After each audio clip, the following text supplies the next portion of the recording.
주요 정책과 회의, 산업 일정 중에 이슈가 될 만한 사항들을 꼽아보는 이슈 캘린더 시간입니다. 오늘 이 시간 KB투자증권 투자정보팀장 김영민 팀장 나오셨습니다. 안녕하세요. 안녕하세요. 네, 새해 들어서 또 처음 뵙게 되는데요. 이번 주 어떤 일정들이 우리를 맞이할까요? 예.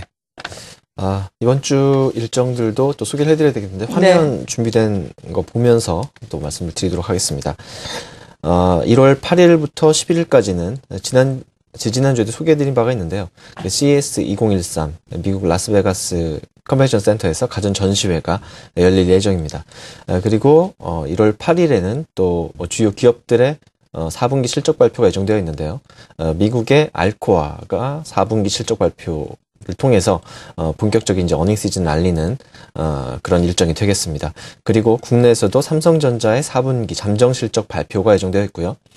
그리고 1월 9일에는 겨울철 정전 대비 위기 대응 훈련이 직영부 주관으로 실시될 예정입니다. 1월 10일에는 전력산업의 위기 원인 그리고 향후 정책 방향과 관련해서 재정부에서 또 코멘트가 있을 예정이고요. 1월 11일에는 2013 상반기 보건의료연구개발사업 공고가 복지부 주관으로 있을 예정입니다. 네, 이렇게 정책적인 이벤트도 많고요. 그리고 특히나 삼성전자의 잠정 실적 발표, 또 CES도 있습니다. 이에 따라서 IT 쪽으로 초점이 좀 맞춰지지 않을까라고 우리가 생각을 해볼 수도 있을 것 같은데요. CES 지난해를 되돌아보자면 최대의 관건이 AMOLED TV였거든요. 네. 올해는 어떻습니까?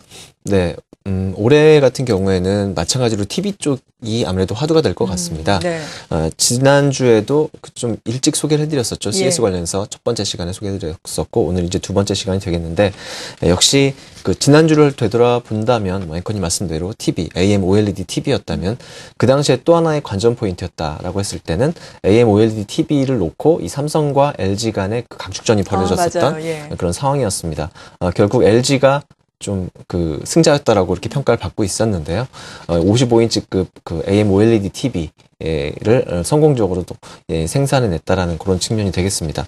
물론 이제 제품화돼서 실제 양산에서 출시되기까지는 아직 좀 시간이 필요하다는 그런 또 의견들이 많이 있지만 이번 그 CES에서도 이 TV와 관련된 내용을 가지고 또 말씀을 추가로 드려야 될 것 같습니다. 지난주 먼저 이 사진을 좀 보겠습니다. 좀 준비된 화면이 있는데요. UHD TV입니다. 이제 LG의 제품이 되겠습니다. 84인치급 UHD 초고해상도 TV가 되겠는데요. LG가 삼성보다는 좀 더 일찍 이 생산을 해냈습니다. 그래서 이런 부분들이 좀 의미 있다는 말씀 드릴 수가 있겠고요. 그리고 그림이 넘어가질 않네요. 일단 뭐 화면이 좀 문제가 있는 것 같아서 계속 말씀을 이어가도록 하겠습니다. 그래서 이 삼성전자 같은 경우가 어떻게 보면 이제 TV 쪽에서 이번에는 뭐 질 수 없다 이렇게 또 승부수를 띄울 수밖에 없는 이런 상황이 되겠는데 준비했던 그림은 이제 그 광고 내용이 되겠습니다. 그래서 LG하고 삼성이 이 미국 뭐 라스베가스 컨벤션 센터 이제 CES가 열리는 장소가 되겠죠. 그쪽에 대형 광고판 설치를 했습니다.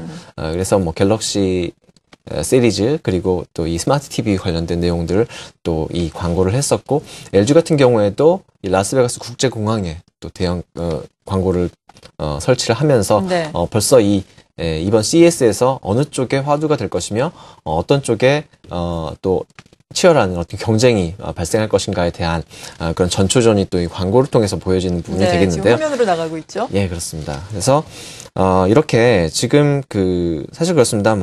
이 OLED TV가 과거 지난해 CES의 주요 관심이었다면은 올해는 UHD다라고 했을 때는 이런 흐름의 관련주들에 대한 이런 또 관심이 필요한 그런 상황이 되겠습니다.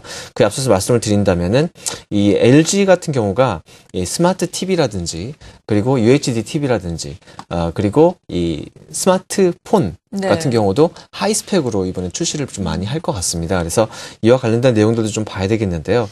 사실 그렇습니다. 뭐 디스플레이 서치의 어떤 그 조사 결과에 따르면은 세계 UHD TV 시장 규모가 내년 3만여 대, 올해죠. 올해 3만여 대에서 2015년에는 214만 대. 그러니까 평균 한 300%의 고성장을 보여줄 것으로 전망을 하고 있기 때문에 이렇게 각축전이 벌어질 수밖에 없는 그런 배경이라고 말씀드릴 수가 있겠고요. 해상도가 4배 높은 이런 그 풀 HD보다도 4배의 해상도가 높은 이런 또 TV이기 때문에 향후 계속적으로 이제 보급이 늘어날 수밖에 없는 이런 상황이 되겠습니다.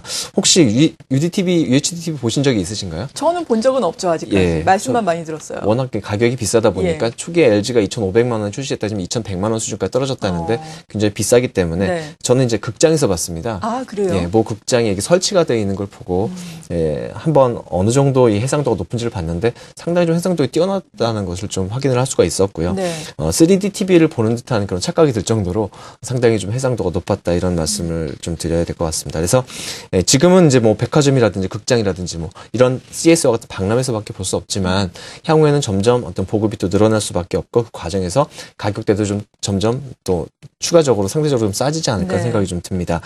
이 과정에서 결국 이 부품주들에 대한 그 관심을 우리 가져야 될 텐데요. 그렇죠. 이 타이밍 컨트롤러, 이런 뭐 드라이브 IC 이런 부품주들이 계속적으로 수요가 늘어날 수밖에 없습니다. 왜냐하면 화소수가요. 기존의 이 FHD가 207만 개라면은 이 UHD 같은 경우는 4배입니다. 그래서 830여만 개가 정도가 됩니다. 그래서 결국 이 잔상을 방지해야 되고요. 그리고 해상도를 높여야 되기 때문에 이 과정에서 말씀드렸던 이런 그 부품들에 대한 수요가 늘어날 수밖에 없기 때문에 우리가 관심을 가질 수밖에 없다 이렇게 말씀드릴 수 있겠고요. 네. 그렇다면 어떤 업종과 어떤 종목에 관심을 가져야 되는가? 일단 뭐 이 세트 업체들, TV를 직접 만들어서 판매하는 뭐 LG전자라든지 삼성전자라든지 그리고 디스플레이, LG 디스플레이 그리고 뭐 루멘스라든지 그리고 아나페스와 같은 이런 뭐 타이밍 컨트롤 업체들 예. 그리고 실리콘웍스 액트 이런 업체들에 대한 관심들을 지속적으로 좀 가질 필요가 있다라고 말씀드릴 수 있겠습니다. 네, 이 중에서 최고의 관심 종목은 어떤 걸로 제시를 해주시겠어요? 예, 오늘은 중소형주 중에서 그 액트라는 종목을 소개를 해드리려고 네. 가지고 왔습니다. 우선 그 액트라고 하시면 뭐 아시는 분도 아시겠지만은 FPCB 연성 인쇄회로 기판의 생산 업체라고 말씀드릴 수가 있겠습니다. 주요 IT 제품 핵심 부품, 특히 이제 휴대폰 같은 경우는 점점 경박 단소화가 되면서 그 과정에서 이 플렉서블 PCB가 쓸 수밖에 없는 이런 상황이라고 보시면 되겠는데 네. 오늘 좀 포인트는 약간 좀 달리 해서요. 이 TV 쪽에도 쓰인다. 이런 측면 좀 설명을 드리겠습니다. 먼저 액트 소개를 좀 더 드린다면은 LG그룹 매출 비중 70% 수준입니다. 어떻게 보면 너무 편중되어 있다는 또 얘기도 할 수 있겠지만은 반대편으로 생각하면은 좀 안정적인 고객사를 확보하고 있다라고 또 긍정적으로 볼 수 있는 면도 있습니다. 지난해 매출 비중 보면은 LG 디스플레이 쪽 그 중소형 패널 쪽에 탑재되는 FPCB 쪽 매출이 60% 정도 되고요. 그리고 LG전자와 이노텍 등으로 이제 한 10% 정도의 FPCB를 납품을 하기 때문에 한 70% 정도의 LG그룹 매출 비중이다 이렇게 보시면 되겠고요.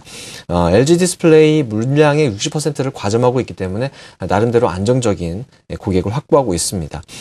그리고 추가적으로는 향후에 이제 삼성이라든지 그리고 펜텍 그리고 일본 사 등으로 이 고객을 다변화하는 이런 흐름들이 좀 지속될 것으로 전망이 되기 때문에 네. 좀 기대해 볼 수 있겠고요.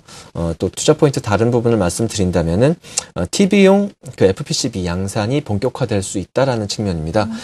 그래서 이 TV가 점점 어떤 이 테두리라고 하죠. 베젤이라고 하는데 이 베젤을 축소시키는 흐름, 점점 이제 디자인 측면을 강조하다 보니까 이런 흐름들이 나타나고 있는데 그쪽에 또 부가 기능까지 감안을 한다면은 이 TV용 FPCB 제품이 또 그 올해 3월을 기점으로 본격적인 양산이 진행될 전망이고요.